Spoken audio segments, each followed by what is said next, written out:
आइए ज़रा देखें साहब, अंबेडकर साहब ने पढ़ने का वो नहीं था, अंबेडकर साहब ने बनाया है संविधान। तो फिर ये कौन है? दक्षिणी वेलायुद्धन, ये कौन है?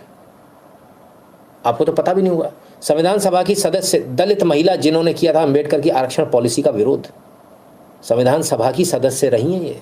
लोग कहते पढ़ने ही नहीं देते थे दलितों को, खाली अंबेडकर जी छोड़ो, बाबा साहब पढ़े, उसके अलावा तो कोई पढ़ाई नहीं। तो ये कौन थी?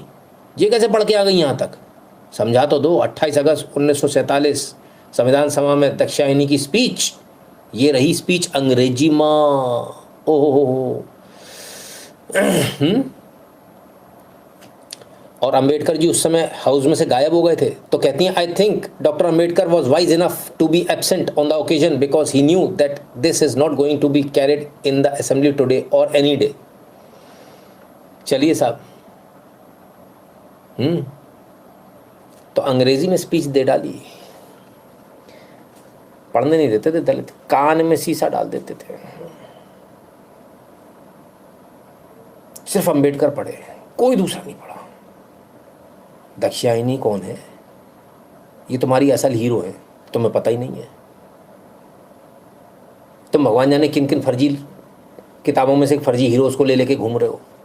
असली हीरो कौन है? दाक्षायणी, जो खुद दलित थी।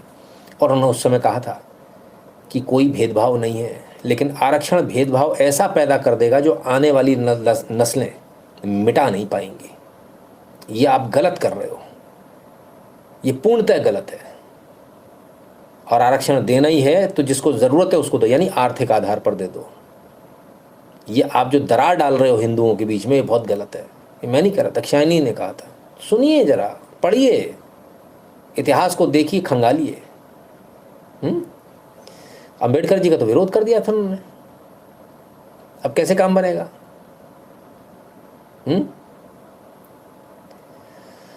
हाँ, क्या कहें। चलिए, बताना मेरा काम है। झटका तो नहीं लगा आप लोगों को? नाम ही नहीं सुना होगा ना, झटका क्या लगे? झटका उनको लगेगा सर जिन्होंने नाम कभी सुना हो, जिन्होंने नाम ही नहीं सुना वो क्या जाने। चलो आगे चल।